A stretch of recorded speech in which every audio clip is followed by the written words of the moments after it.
Hello everyone. आज हम लोग सेप्टिक टैंक के बारे में डिस्कशन करेंगे।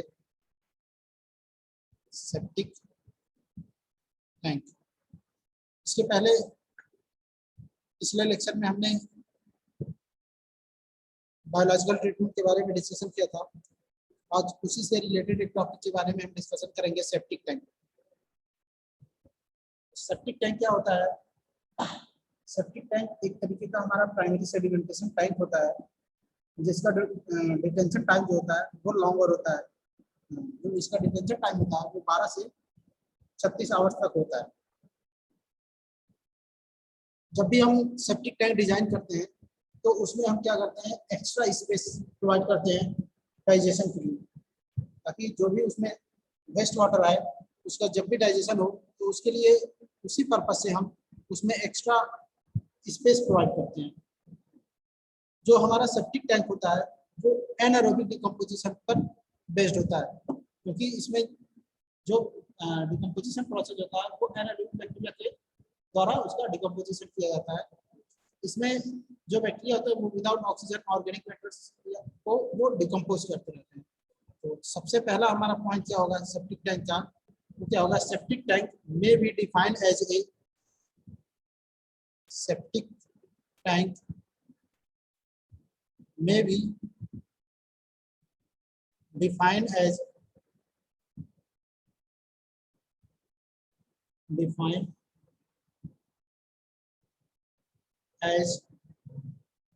a primary sedimentation tank, primary sedimentation tank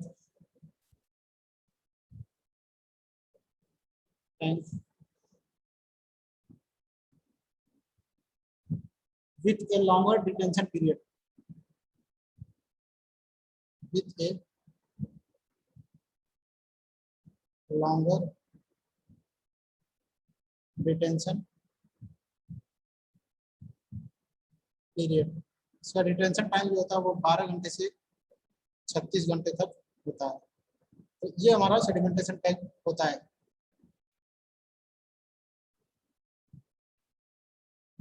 दूसरा चीज हमारा क्या होगा, इस सेप्टिक टैंक जो होता है वो किस पे बेस्ड होता है? एनारोबिक डिकम्पोजिशन पर। Septic tank work on the principle of septic tank work on the principle of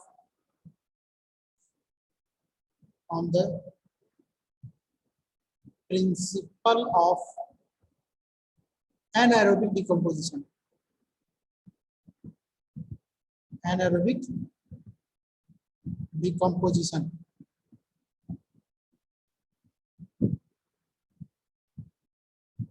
third हमारा क्या होगा, it is provided with extra space, it is provided with extra space for the digestion of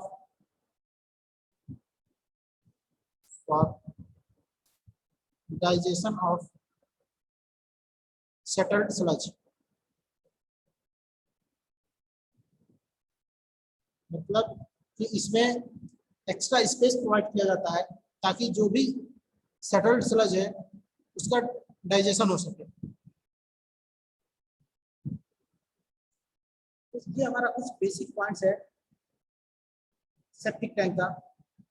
एक fourth point और इसमें एक है, septic tank is a horizontal continuous flow type of A sedimentation tank. Septic tank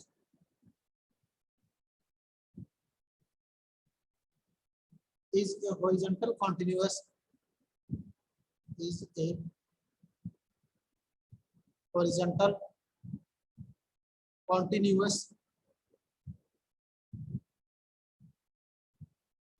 flow type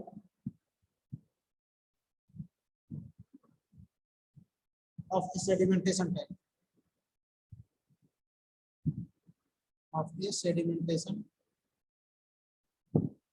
tank septic tank जो हमारा होता है वो क्या होता है, continuous flow type sedimentation tank होता है, जिसमें जो रॉ सीवेज होता है वो डायरेक्टली क्या होता है, एडमिट होता है, इंटर होता है, और उसमें से लगभग 60 से 70% जो डिजॉल्व मैटर होते हैं वो क्या होते हैं, रिमूव हो जाते हैं, directly admitted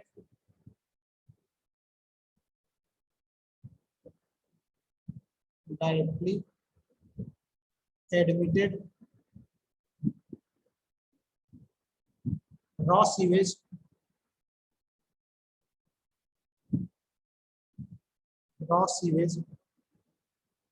and removing about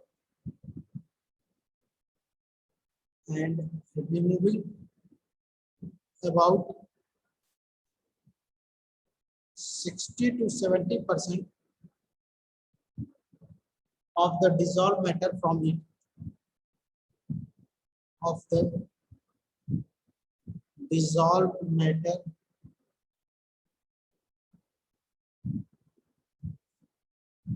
from it, यानी कि जो रॉ सीवेज होता है वो डायरेक्टली सेप्टिक टैंक में एडमिट होता है और उसमें से 60 से 70% डिजॉल्व मैटर जो होते हैं वो रिमूव हो जाते हैं सेप्टिक टैंक में एनारोबिक डिकम्पोजिशन प्रोसेस के द्वारा।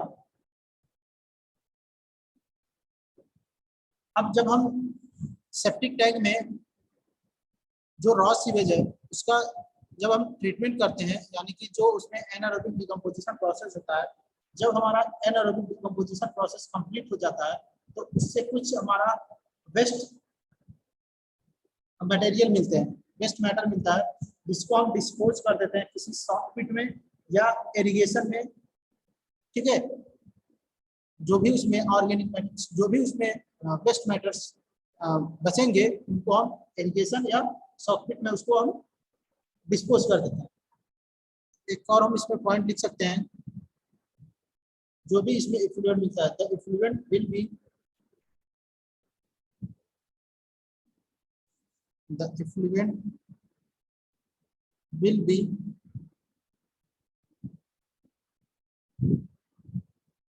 foul on nature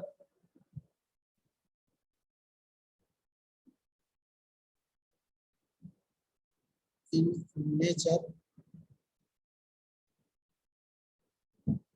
and will have to be disposed and will have to be disposed of either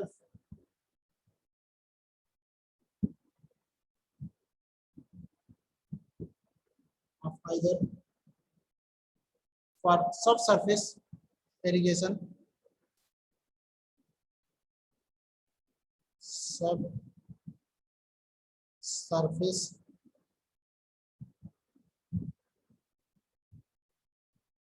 irrigation or pit, जो भी उसमें हमारा वेस्ट मैटर मिलेगा उसको हम इरिगेशन के सरफेस पे उसको डिस्पोज कर देते हैं या तो सॉफ्ट पिट में उसको स्टोर कर देते हैं।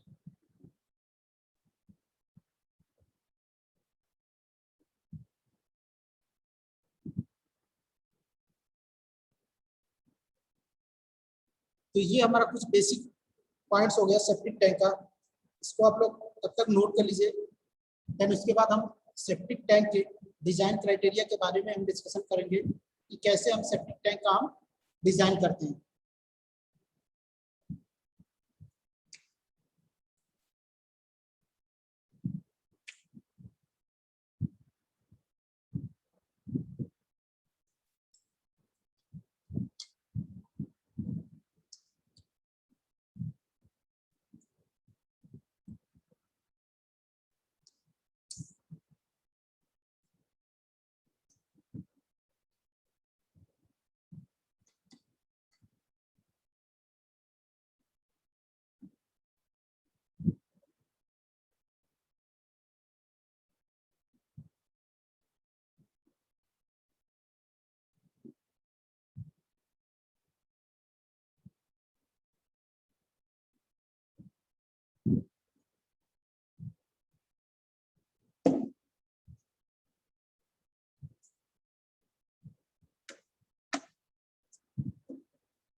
चलिए हम अब आगे इसके डिजाइन डिटेल्स के बारे में डिस्कशन करते हैं।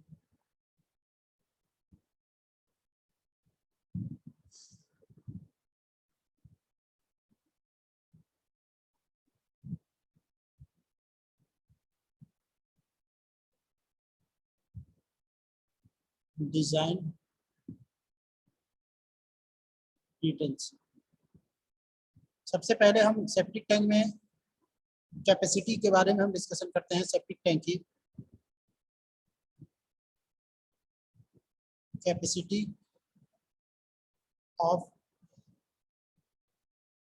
Septic tanks.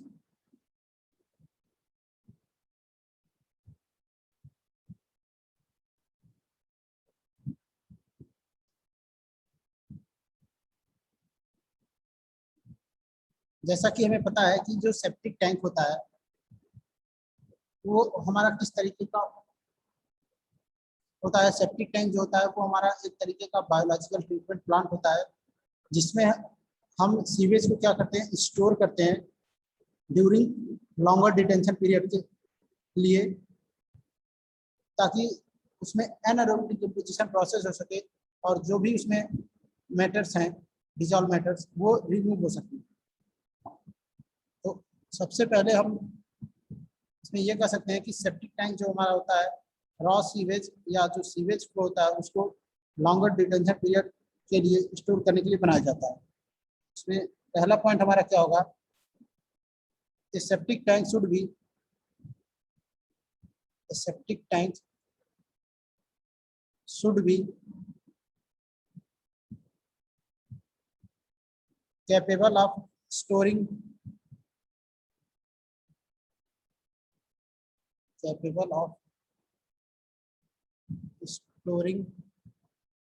the sewage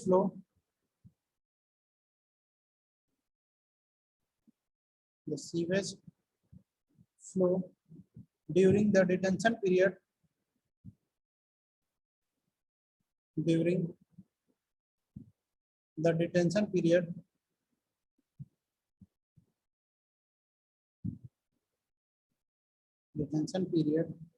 and an additional volume of sludge and an additional volume of sludge। ये हमारा हो गया पहला पॉइंट। अब जो सीवेज होता है वो पर कैपिटा के अकॉर्डिंग अलग अलग जनरेट होता है। तो जो हम कैपेसिटी डिसाइड करते हैं पर कैपिटा पर डे में कितना हमारा जो सीवेज होता है वो फ्लो होगा सेप्टिक टैंक में, वो हमारा अलग अलग कंडीशन के लिए अलग अलग होता है। अगर केवल वाटर क्लोसेट्स कनेक्टेड होता है सेप्टिक टैंक से, तो जो सीवेज फ्लो होता है पर डे वो होता है हमारा 40 से 70 litre per capita per day.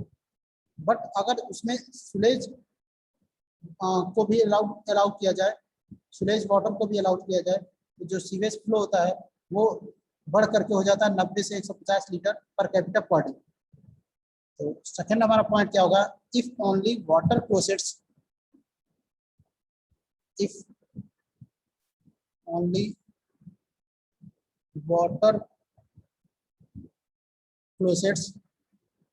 are connected to the septic tank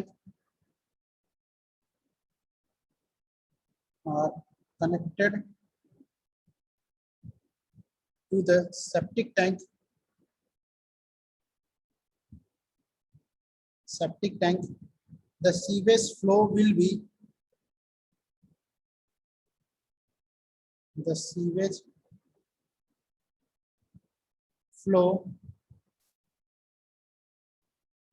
be about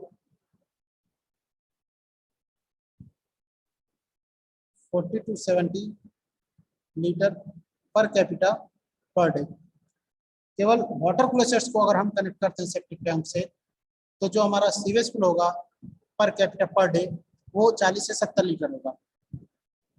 अगर इसमें वाटर क्लोसेट के साथ साथ सुलेज वाटर को भी हम अलाउड करेंगे तो ये कैपेसिटी इंक्रीज होकर के 90 से 150 litre per capita per day हो जाता है। नेक्स्ट हमारा क्या हो जाएगा, if but when but when sewage is also allowed, sewage is also allowed, sewage flow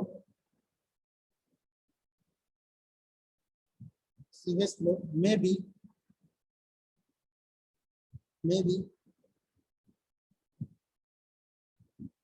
90 to 150 litre per capita per day हो जाता है। ठीक? अगर हम रेट ऑफ एक्यूमुलेशन की बात करें, जो स्लज होता है एक पर्सन से एक साल में कितना स्लज जो होता है एक्यूमुलेट होता है, वो होता है हमारा 30 लीटर पर कैपिटा या पर पर्सन पर ईयर। नेक्स्ट हमारा पॉइंट क्या होगा, the rate of accumulation of sludge, the rate of accumulation of sludge has been recommended as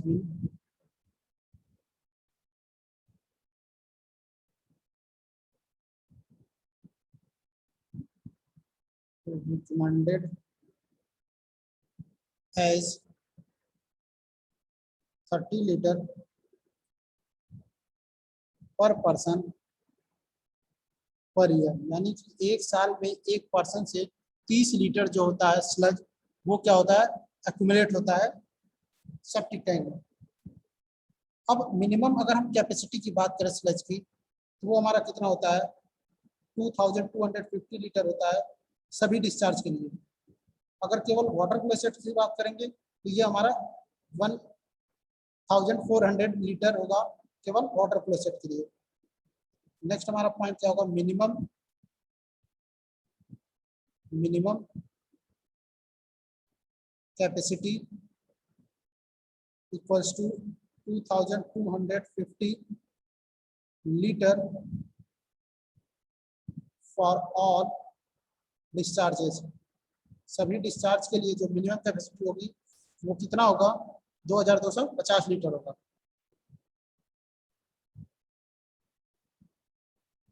और 1400 लीटर जो होगा वो केवल वाटर क्लोसेट्स के लिए होगा। 1400 लीटर फॉर डिस्चार्ज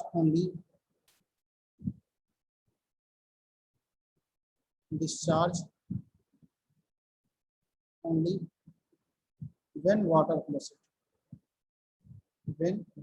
closet, ठीक।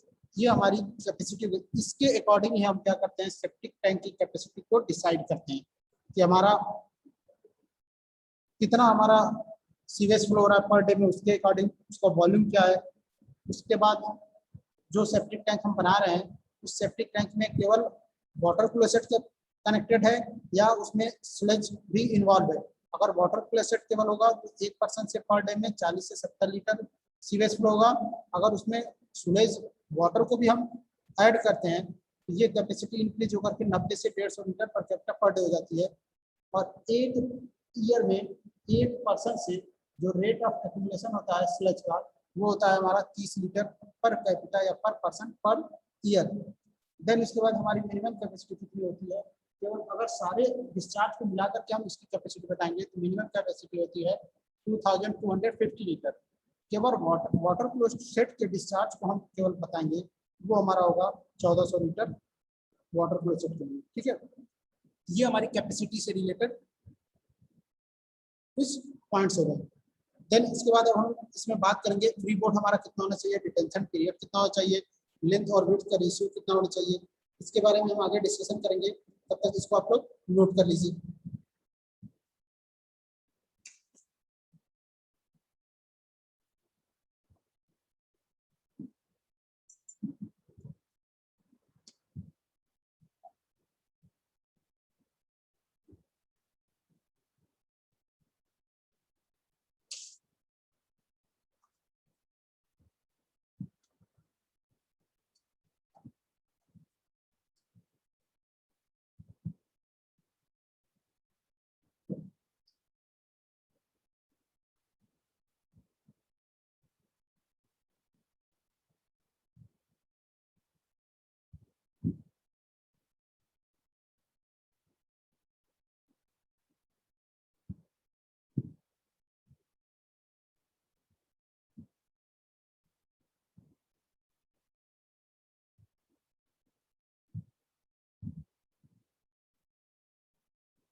चलिए आगे हम और डिजाइन डिटेल्स के बारे में और डिस्कशन करते हैं। लेंथ विड्थ का रेशियो या डिटेंशन पीरियड, फ्री बोर्ड हमारा कितना होता है सेप्टिक टैंक में, उसके बारे में हम डिस्कशन कर रहे हैं।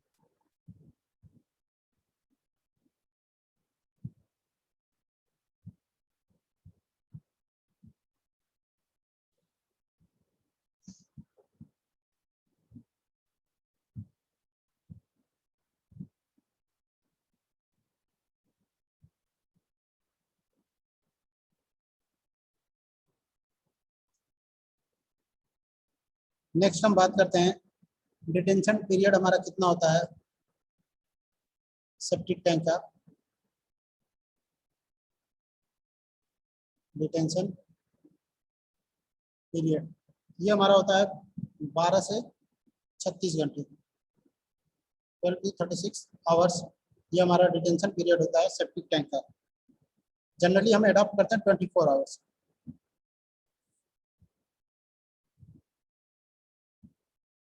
Common adopted as 24 hours. ठीक है, ये हमारा डिटेंशन पीरियड होता है। सेप्टिक टैंक में जो फ्री बोर्ड हम रखते हैं, यानी कि जो ऊपर स्पेसिंग हम रखते हैं फ्री बोर्ड, वो हमारा कितना होता है 0.3 मीटर का फ्री बोर्ड हम प्रोवाइड करते हैं। तो फ्री बोर्ड हमारा कितना होता है, free board 0.3 metre. Free board क्या होता है कि जैसे ये हमारा कोई सेप्टिक टैंक है, अब इसमें हमें वेस्ट वाटर को स्टोर करना है, तो इतने डेप्थ में हम वेस्ट वाटर को स्टोर करते हैं। ठीक है, ये हमारा स्पेसिंग खाली रहता है, इसी को हम बोलते हैं फ्री बोर्ड। ठीक है, यही हमारा होता है फ्री बोर्ड, जिसकी वैल्यू क्या होती है 0.3 मीटर की होती है। ठीक, नेक्स्ट अब हम बात करते हैं length to width ratio. Length to width ratio, तो जो इसमें L/B का रेशियो होता है सेप्टिक टैंक में, वो 2 से 3 मीटर तक होता है। इसमें एक कंडीशन होता है, जो विड्थ होती है वो should not be less than 90 centimetre, यानी कि विड्थ जो होती है 90 सेंटीमीटर से कम प्रोवाइड नहीं करते हैं। और जो डेप्थ का रेंज होता है, डेप्थ का रेंज होता है, डेप्थ रेंजेज बिटवीन 1.2 से 1.8 मीटर तक, ये हमारा डेप्थ का रेंज होता है सेप्टिक टैंक का। अब जब हम ये सारी वैल्यू हम एडॉप्ट करके क्वेश्चन को डिजाइन कर लेते हैं, और जब फाइनली हमारा जो इफ्लुएंट मिलता है सेप्टिक टैंक से, उसमें लार्ज अमाउंट में ऑर्गेनिक मैटर्स जो होते हैं वो प्रेजेंट होते हैं। लगभग 200 से 250 मिलीग्राम पर कैपिटा जो होता है ऑर्गेनिक मैटर्स उसमें जनरेट होता है, इफ्लुएंट होता है। और जो बीओडी होता है वो 100 से 200 मिलीग्राम पर कैपिटा तक हमारा बीओडी होता है। नेक्स्ट हमारा हो जाएगा effluent from the septic tanks, effluents from the septic tank contain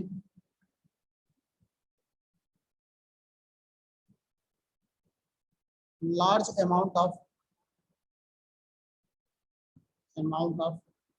organic matter,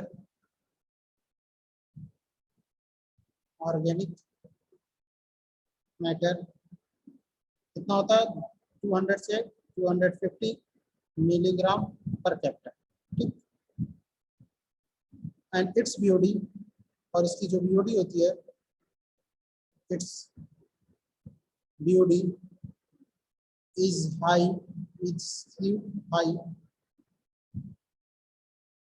high 100 to 200 milligram per capita. ये हमारा बीओडी का वैल्यू होता है। ये हमारा डिजाइन डिटेल्स है सेप्टिक टैंक का। इन्हीं वैल्यू को यूज करके हम सेप्टिक टैंक का डिजाइन करते हैं।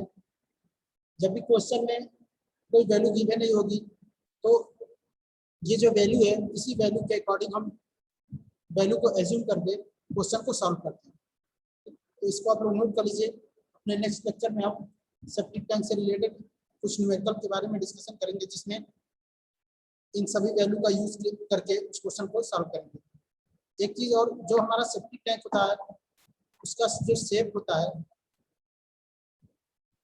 शेप जो होता है वो हमारा रेक्टेंगुलर होता है। रेक्टेंगुलर सेडिमेंटेशन टैंक होता है। रेक्टेंगुलर टैंक होता है सेप्टिक टैंक का शेप। ठीक, तो इसको आप लोग नोट कर लीजिए। नेक्स्ट लेक्चर में हम इससे रिलेटेड कुछ न्यूमेरिकल के बारे में डिस्कशन करेंगे। Thank you.